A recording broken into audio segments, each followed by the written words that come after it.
Ce journal vous est offert par DACO SARL, société d'expertise comptable et de fiscalité.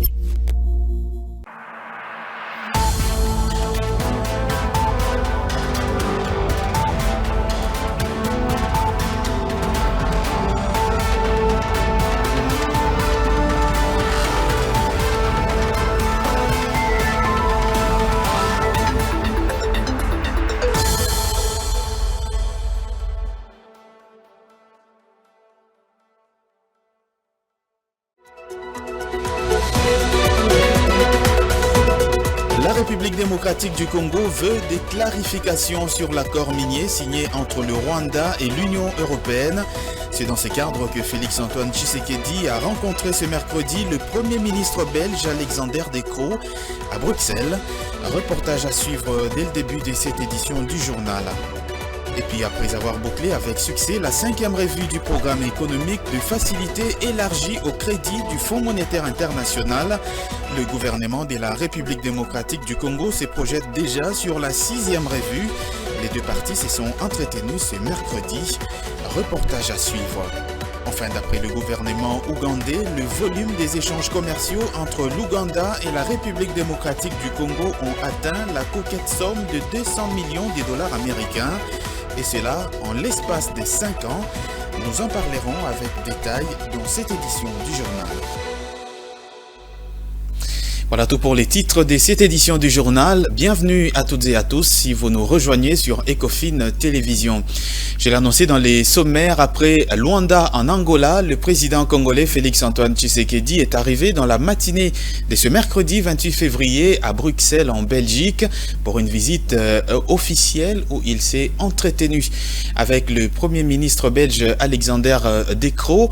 L'échange entre les deux hommes d'État a porté sur la coopération bilatérale, les sujets d'intérêt commun et surtout la situation sécuritaire dans l'est de la RDC. Le président Félix-Antoine Tshisekedi voulait aussi avoir des éclaircissements sur l'accord minier signé entre l'Union européenne et le Rwanda. C'est la première visite officielle hors d'Afrique depuis le début de ses deuxièmes mandats pour le président de la République, Félix-Antoine Tshisekedi, et c'est la Belgique qui a été choisie, un pays ayant le lien historique avec la RDC, abritant également une forte communauté de la diaspora congolaise. La RDC et la Belgique entretiennent des relations privilégiées et développent ensemble une importante coopération multisectorielle. Ces sujets étaient au centre du tête-à-tête de ce mercredi 28 février 2024, en début de matinée entre le président Félix-Antoine Tshisekedi et le Premier ministre belge Alexander De Croo. Mais ce qui a retenu l'attention de la presse, venues nombreuses à cette rencontre, c'est bien évidemment la situation sécuritaire dans l'Est de la RDC, mais aussi le besoin de clarification de l'Union européenne, car la Belgique exerce pour 6 mois la présidente tournante du Conseil européen. Ce que vous pouvez imaginer, c'est-à-dire des sanctions. Des sanctions. C'est la seule chose qui pourra faire reculer le dictateur Paul Kagame. Je suis content de la position de la Belgique qui se pose aussi des questions sur cet accord. Et nous pensons que cette position est très intelligente parce qu'elle va même dans le sens de dire on doit alors, si accord il y a, prendre soin de vérifier la traçabilité et donc la provenance de ces minerais. Nous sommes certains que ce sont des minerais volés à la République démocratique du Congo et il n'est pas question pour nous que cet accord puisse passer ici. Il y a toujours moyen d'en faire plus, mais la Belgique fait quelque chose, c'est déjà ça. C'est après que le président Tshisekedi a rencontré au Palais Royal de Bruxelles le roi de Belge pour un entretien privé. La visite du président congolais Félix-Antoine Tshisekedi s'est poursuivie jusqu'au jeudi 29 février avec d'autres activités annoncées. En fin de compte, le président de la République Félix-Antoine Tshisekedi accepte le principe d'une éventuelle rencontre avec son homologue rwandais Paul Kagame avec comme préalable, entre autres, la cessation immédiate par le M23 des hostilités dans la partie est de la RDC. C'est là à l'issue d'un tête-à-tête qu'il a eu dans la matinée de mardi 27 février à Luanda en Angola avec son homologue angolais Joao Manuel Lourenço en sa qualité de médiateur désigné par l'Union africaine pour résoudre l'instabilité prévalente dans la partie est de la RDC. On écoute à ce sujet le ministre angolais des Affaires étrangères, Tete Antonio. Le président Lorenzo, en sa qualité de médiateur désigné par l'Union africaine, a donc reçu à Luanda à son homologue et frère, le président Antoine Félix Tshisekedi Tshilombo, pour, n'est-ce pas, analyser la situation qui prévaut à l'est de la République démocratique du Congo. Et comme résultat principal, le président Tshisekedi accepte le principe d'une rencontre avec le président Paul Kagame du Rwanda et la République d'Angola en tant que médiateur ayant la responsabilité de donner le pas, de faire le pas suivant, donc les étapes suivantes pour pouvoir matérialiser cette rencontre. Vous comprenez que je n'entrerai pas dans le détail de ce que l'Angola fera pour que cela arrive et pour qu'on puisse atteindre l'objectif principal que nous tous nous avons, le retour d'une paix, n'est-ce pas, durable à l'est de la République démocratique du Congo et à la République démocratique du Congo en général. Je n'irai pas en détail. Je dis que nous travaillerons, l'Angola en tant que médiateur a la responsabilité de travailler sur les autres étapes pour la matérialisation de cette rencontre. Donc, je n'irai pas dans le détail. Et tout à fait autre chose à présent, c'est une nouvelle phase de l'histoire économique de la République démocratique du Congo qui va s'ouvrir bientôt. Après avoir bouclé avec succès la 5e revue du programme économique de facilité élargie au crédit, le pays de Félix Antoine Tshisekedi et le Fonds monétaire international se projettent déjà sur la 6e revue. Reçue par le Premier ministre Jean-Michel Sama Lukonde ce mercredi, l'institution des Bretton Woods salue les efforts du gouvernement congolais. Regardez. Après avoir bouclé avec succès la 5e revue du programme FEC, le programme de facilité élargie au crédit avec le Fonds monétaire international, la République démocratique du Congo se lance dans la 6e revue. C'est dans ce cadre qu'une délégation de cette institution des Bretton Woods, en mission en RDC, a été reçue par le Premier ministre Jean-Michel Sama Lukonde. La délégation a rendu compte au Premier ministre des travaux effectués dans le cadre de la préparation de la 6e revue. Nous sommes ici dans le cadre d'une mission légère pour préparer la 6e revue du programme FEC du Fonds des autorités soutenues par le Fonds monétaire international. L'objet de notre visite au Premier ministre, c'est de lui rendre compte de nos travaux depuis la semaine dernière pendant cette mission. Le plus grand objectif de la mission, c'était de collecter les informations, les progrès qui ont été faits depuis la 6e revue et de faire le point sur les efforts qui restent à faire pour la 6e revue. Comme nous l'avons dit, le conseil d'administration aussi l'a dit, en approuvant la 5e revue, nous saluons les efforts des autorités, leurs engagements à faire, à mettre en œuvre toutes les réformes qui sont prévues dans le programme. Je pense que c'est clair que c'est la première fois que la RDC est arrivée à ce niveau, au niveau de la 5e revue. Donc maintenant, notre encouragement, c'est que les efforts continuent pour que la 6e revue soit aussi satisfaisante. Cette délégation reviendra en avril prochain pour la revue proprement dite. Pour rappel, le conseil d'administration du Fonds monétaire international a déjà approuvé la 5e revue en décembre 2023. Une revue bouclée avec succès par le gouvernement Sama Lukonde, ce qui est une première en RDC que le gouvernement arrive à un tel niveau de l'exécution de son programme économique. Et tout à fait autre chose dans ce journal, le projet des résolutions portant création, organisation et fonctionnement de la commission spéciale chargée de la vérification des dossiers des chefs coutumiers désignés pour la cooptation a été adopté ce mercredi 28 février 2024 à l'Assemblée provinciale de Kinshasa. C'était au cours de la séance plénière organisée dans l'hémicycle de cet organe délibérant. C'est un reportage de Juvette Mbelou et Eddie Boma. Au cours de cette séance plénière, les députés provinciaux ont adopté à l'unanimité le projet des résolutions portant création, organisation et fonctionnement de la commission spéciale chargée de la vérification des dossiers des chefs coutumiers désignés pour la cooptation par l'Assemblée plénière ce mercredi 28 février 2024, ce après la lecture du procès-verbal de la séance plénière précédente. À en croire Honoré Mbokosso, président du bureau d'âge de l'Assemblée provinciale de Kinshasa, la durée des travaux de cette commission spéciale est d'1 jour. Au nom du bureau provisoire et au micro, je vous félicite pour votre participation active aux travaux et vous annonce que la décision portant désignation des membres de la commission spéciale créée sera signée et portée à la connaissance concernée aujourd'hui. Ainsi, nous demandons à chaque parti politique ou regroupement politique de nous communiquer le nom de son membre devant faire partie de cette commission en tenant compte de son profil. La durée des travaux de cette commission est d'1 jour. Présent dans la salle, le député provincial Pati Moubenga est revenu sur le sens même de cette séance plénière. Il s'agissait d'abord d'adopter le rapport de la séance précédente et puis adopter le projet de la résolution pour la cooptation de chefs coutumiers.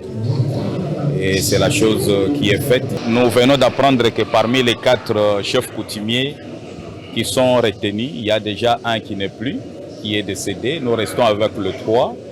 Mais je pense que nous ferons en sorte que le suppléant de celui qui est décédé là soit coopté après avoir étudié leur dossier. À noter que cette commission spéciale sera composée de 10 députés provinciaux désignés par l'Assemblée plénière sur proposition du président du bureau provisoire de l'Assemblée provinciale de Kinshasa, tout en tenant compte de l'équilibre entre les forces politiques au sein de l'hémicycle. Dans le reste de l'actualité, c'est au Fleuve Congo Hôtel de Kinshasa qu'a vécu le mardi la cérémonie de signature du protocole d'accord d'échange d'informations et d'expériences entre l'autorité des régulations de la sous-traitance dans le secteur privé en RDC et le Black Economic Empowerment d'Afrique du Sud.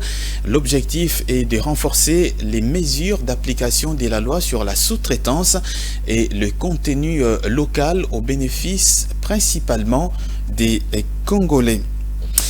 Et puis, clôture ce mercredi 28 février à Béatrice Hôtel des travaux du programme de validation de l'état des lieux et du programme triennal de renforcement de la concurrence et de la protection des consommateurs entre justement la République démocratique du Congo et la Conférence des Nations Unies pour le commerce et le développement, CNUCED en sigle. La cérémonie de validation du dit programme s'est tenue en présence des représentants du gouvernement et des différentes structures de la société civile. Nos reporters Osé Kabamba et Pichunzita étaient sur place. Pour Yves Kenfak, membre de la division des commerces international de la Conférence des Nations Unies sur le commerce et le développement, ces travaux marquent la matérialisation de l'engagement du gouvernement de la RDC de se faire accompagner dans la protection des consommateurs. La validation du programme triennal d'assistance technique de la CNUCED sur la concurrence et la protection des consommateurs et la matérialisation concrète de l'engagement du gouvernement congolais de se faire appuyer par les Nations Unies pour mettre en place des régimes de concurrence et de protection des consommateurs qui favorisent le développement économique. Revenant sur le point essentiel de ces travaux, le président de l'Association des consommateurs de vivres frais, Patrice Moussokombouyi, est revenu sur les attentes de sa structure. Il y a des aspects importants que nous pouvons retenir. La politique de la concurrence et la protection des consommateurs. Nous voulons à tout prix qu'il y ait une loi sur la protection des consommateurs. Prenant part à ces assises, le président du mouvement national des consommateurs lésés a suggéré aux législateurs de mettre en place des lois qui garantissent la protection des consommateurs. Nous avons été conviés à ces travaux qui sont un préalable pour la mise en place d'une légalisation ou d'un système de protection légale des consommateurs qui implique la mise en place d'une loi qui va protéger et défendre les consommateurs congolais. Organisé par le ministère de l'économie, le travaux du programme triennal de renforcement de la concurrence a connu la participation de la coordination de la Commission nationale de la concurrence. Selon la récente note de conjoncture économique de la Banque centrale du Congo, 1425,2 milliards de francs congolais des recettes publiques ont été mobilisés au 23 février 2024. Dans la même lignée, la balance commerciale de la RDC affiche un excédent de 1544 milliards de dollars américains, de francs congolais, en janvier 2024. Mais le volume des échanges a régressé de 29% par rapport à janvier 2023. Fulgence Milay. Dans cette note, il est signifié qu'au 23 février 2024, les tableaux de suivi de la situation financière de l'État produit par la Banque centrale du Congo a renseigné que les recettes de l'État ont atteint 1425,2 milliards de francs congolais. Durant la période indiquée, le registre financier a mobilisé un import de 1006,8 milliards de francs congolais, dont la contribution de la Direction générale des impôts a été significative, soit 534,9 milliards. Les deux autres régies, à savoir la 2JDA et la 2JIRAD, ont recouvré chacune 339,9 milliards de francs congolais et 132,1 milliards. Dans la ligne de dépenses, il y a lieu de relever que les décaissements se sont établis à 1482,2 milliards de francs congolais. L'analyse par poste révèle que les frais de fonctionnement des institutions et ministères ainsi que les rémunérations ont consommé 456,6 milliards de francs congolais et 370,1 milliards de francs congolais. Les plans de trésorerie prévisionnels établis pour les mois de février prévoient la réalisation des recettes publiques pour un montant total de 1300,9 milliards de francs congolais ainsi que des dépenses à engager estimées à 1301,8 milliards de francs congolais. En cumul annuel, au 23 février 2024, les recettes de l'État sont élevées à 3526,6 milliards de francs congolais, alors que les dépenses se sont chiffrées à 3560,6 milliards de francs congolais. Dans la même note, la balance commerciale affiche un excédent en indiquant que le volume des échanges entre la République démocratique du Congo et le reste du monde a régressé de 29,94% en janvier 2024 par rapport à la période correspondante de 2023. La balance commerciale a affiché un excédent de 1544,31 millions de dollars américains en janvier 2024, découlant des exportations de l'ordre de 2 milliards 303,66 millions de dollars américains contre les importations estimées à 759,35 millions de dollars américains. À la même période en 2023, la balance commerciale de la RDC avait affiché un déficit de 230,40 millions de dollars américains. Rapproché au PIB, cet excédent de la balance commerciale de janvier 2024 représente 2,17% contre 0,35% une année plus tôt. Les relations commerciales entre l'Ouganda et la RDC se portent plutôt bien. 200 millions de dollars américains représentent la croissance du volume des échanges commerciaux, évidemment, entre la République démocratique du Congo et l'Ouganda en l'intervalle des 5 ans seulement, soit de 2016 à 2022. Et cela d'après un récent rapport publié par le ministère ougandais du Commerce. Différents produits tels que les matériaux de construction couvrent l'essentiel des transactions commerciales entre les deux pays. Les transactions commerciales entre la RDC et l'Ouganda sont passées de 479,1 millions de dollars américains en 2016 à 687,1 millions en 2022. Cela représente un accroissement de 208 millions de dollars américains à l'intervalle de cette période quinquennale. Selon les données officielles du ministère ougandais du Commerce, ces expéditions de Kampala vers Kinshasa concernent essentiellement les produits manufacturés, à l'instar de matériaux de construction comme le ciment, le barre de fer, le tôle, pour ne citer que cela. De l'avis de l'économiste Eugene Gwene, ces chiffres traduisent la bonne dynamique dans le commerce transfrontalier entre ces deux pays voisins. En 2018, la RDC et l'Ouganda avaient signé un protocole bilatéral qui avait pour objectif de renforcer le commerce transfrontalier entre la RDC et l'Ouganda. Et si aujourd'hui qu'on se rend compte qu'il y a augmentation, je pense que les deux pays ont dû suivre ce protocole-là à la loupe. Par ailleurs, l'insécurité persistante dans cette partie orientale de la RDC, à la base du ralentissement depuis peu du bon élan des activités commerciales, devrait interpeller les gouvernements à initier plus d'actions pour augmenter la productivité locale. La situation sécuritaire qui prévoit à l'Est, elle est même à la base de la sous-production alimentaire au niveau local. La même situation sécuritaire a beaucoup de problèmes qu'il cause. On a la perte de marchandises que les commerçants subissent au niveau des frontières. Nous avons le vol de marchandises. Toutes ces choses-là que je vais citer, il a pour conséquence la suspension des activités au niveau des frontières. L'augmentation de la production va répondre à la problématique de la demande locale. Pour mémoire, la RDC couvre la plus grande part des exportations ougandaises parmi les États membres de la communauté des États de l'Afrique de l'Est, EAC, soit 24,2% des exportations totales vers la région, selon les données officielles du ministère ougandais du Commerce. La communauté humanitaire et le gouvernement congolais ont appelé mardi à mobiliser 2,6 milliards de dollars américains pour justement répondre à une crise humanitaire alarmante dans l'est de la RDC. Ces fonds serviront justement à fournir une aide vitale et des services de protection à un peu plus de 8 millions de personnes dont la survie dépend largement de l'aide humanitaire. En République démocratique du Congo, près de 25,4 millions de personnes sont cette année en situation d'insécurité alimentaire, alors que la malnutrition aiguë touche 8,4 millions de personnes, principalement des enfants de moins de 5 ans, de femmes enceintes et de femmes allaitantes. Selon l'ONU, la crise humanitaire en RDC a atteint les nouveaux sommets cette année, du fait de l'aggravation de certains conflits, de l'émergence de nouveaux foyers de tensions et d'événements climatiques ayant entraîné des désastres. Derrière toutes ces situations, il y a des hommes, des femmes et des enfants qui font face à des très hauts niveaux de vulnérabilité, a souligné Bruno Le Marquis, coordonnateur humanitaire de l'ONU en République démocratique du Congo. La province du Nord Kivu, dont Goma est le chef-lieu, est en proie depuis fin 2021 à un conflit qui oppose l'armée rwandaise, sous couvert du groupe terroriste M23, à l'armée congolaise. Selon plusieurs rapports, les affrontements se sont intensifiés ces derniers jours vers Sake, ville située à une vingtaine de kilomètres à l'ouest de Goma et considérée comme un verrou stratégique sur la route de cette capitale du Nord Kivu.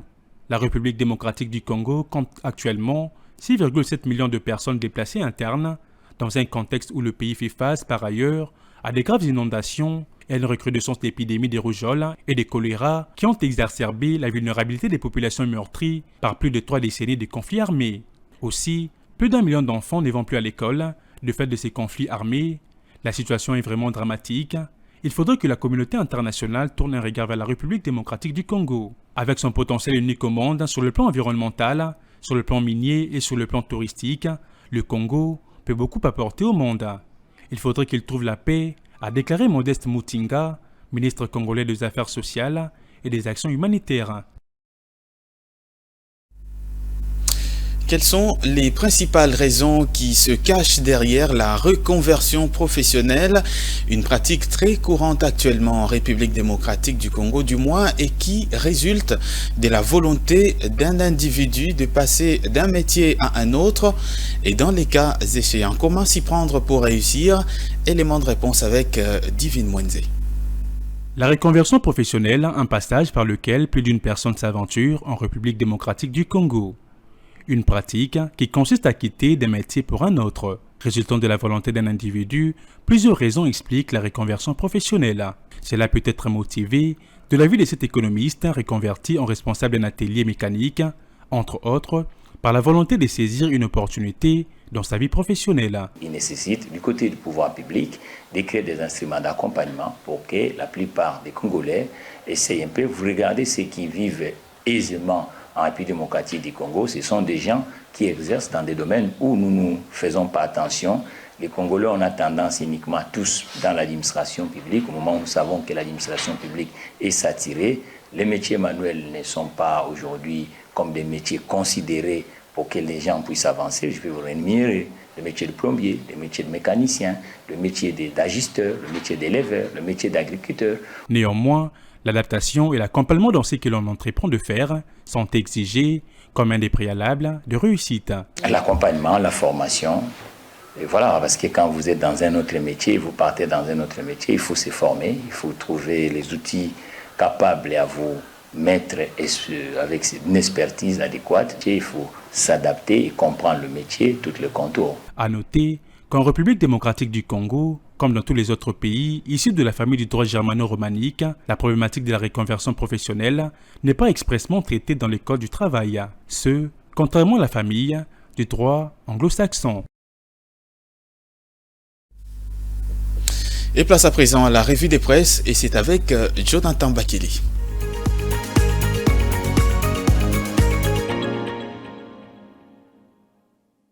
Bienvenue mesdames et messieurs dans cette revue de presse sur Ecofin Télévision. Débutons avec le groupe L'Avenir qui titre à sa une « Tshisekedi pose des conditions avant le face-à-face avec Kagame ». Le journal écrit « À l'issue de près de 3 heures de tête-à-tête entre le président Félix-Antoine Tshisekedi et son homologue João Lourenço, aucun des deux chefs d'État ne s'est exprimé. Par contre, c'est le ministre angolais des Affaires étrangères Tete Antonio qui s'est adressé aux médias pour le compte de la médiation. Selon le ministre Tete Antonio, le président Félix-Antoine Tshisekedi aurait donné son accord de principe de rencontrer le président du Rwanda, Paul Kagame.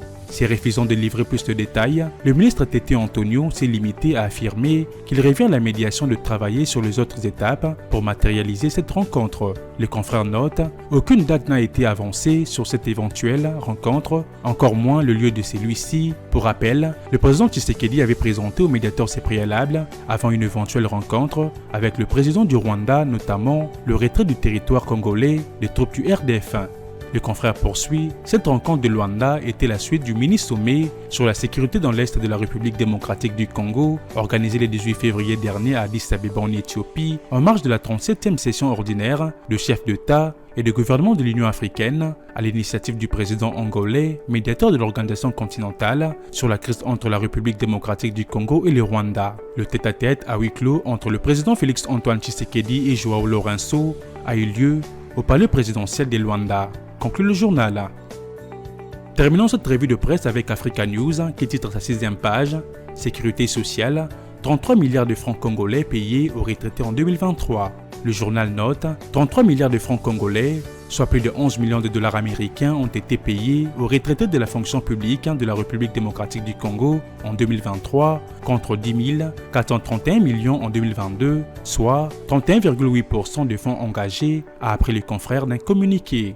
Selon la source, qui attribue cette performance de la CNSAP aux réformes entreprises suite à la vision du chef de l'État, 20 423 représente le nombre de retraités éroncés en 2023 contre 11 546 en 2022, soit les 8,3% pour 1 151 429 de cotisants en 2023 contre 198 399, soit 58% pour une cotisation de 329 milliards de francs congolais en 2023 contre 46 milliards en 2022, soit 71,3% d'augmentation.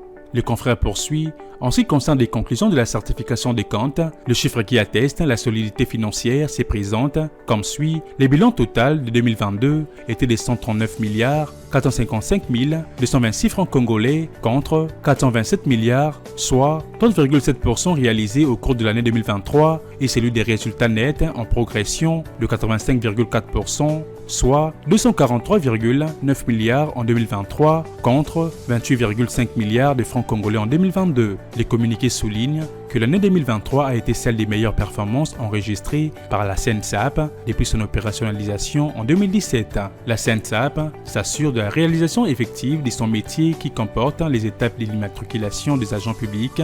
La CNSAP s'assure de la réalisation effective de son métier qui comporte les étapes de l'immatriculation des agents publics et d'offrir aux agents publics de l'État et à leurs familles des prestations de sécurité sociale sur la base des cotisations, ce qui contribue à terme au développement économique et social du pays, conclut le journal.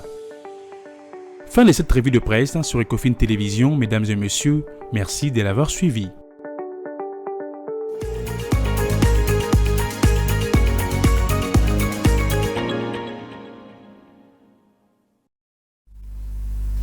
Nous sommes arrivés à la fin de cette édition du journal. Si vous nous avez pris diffusion en cours, voici tout de suite le rappel des titres.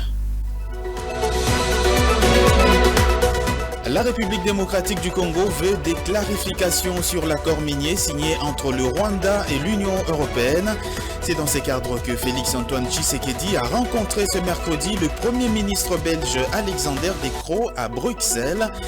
Un reportage que vous avez suivi dans cette édition du journal. Et puis après avoir bouclé avec succès la 5e revue du programme économique de facilité élargie au crédit du Fonds monétaire international, le gouvernement de la RDC se projette déjà sur la 6e revue. Les deux parties se sont entretenues ce mercredi. reportage que vous avez également suivi dans cette édition du journal. Enfin, d'après le gouvernement ougandais, le volume des échanges commerciaux entre l'Ouganda et la République démocratique du Congo ont atteint 200 millions de dollars américains en l'espace de 5 ans seulement. Les détails, vous les avez eus dans cette édition du journal.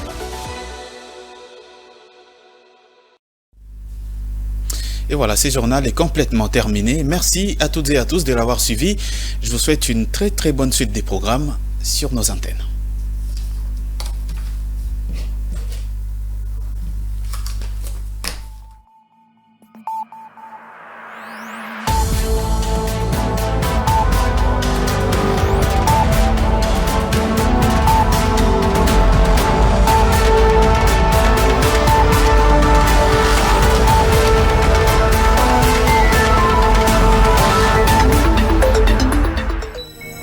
Ce journal vous a été offert par DACO SARL, société d'expertise comptable et de fiscalité. Dans une sphère médiatique, essentiellement tournée vers des contenus généralistes, où l'originalité n'a plus sa place au chapitre, où le secteur de l'économie et finance, pourtant poumon d'un État, sombre dans les oubliettes, voici enfin Ecofin Télévision.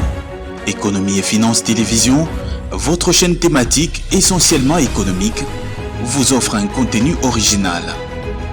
Nous traitons des questions monétaires, commerciales, énergétiques, minières, pétrolières et environnementales.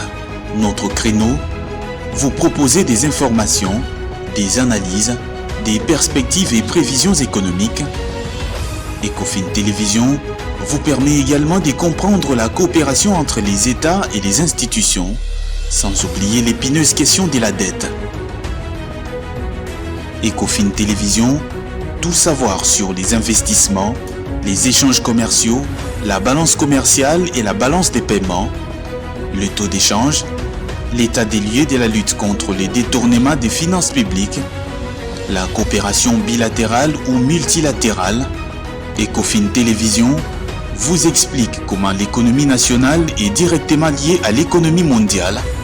Notre particularité fait notre originalité.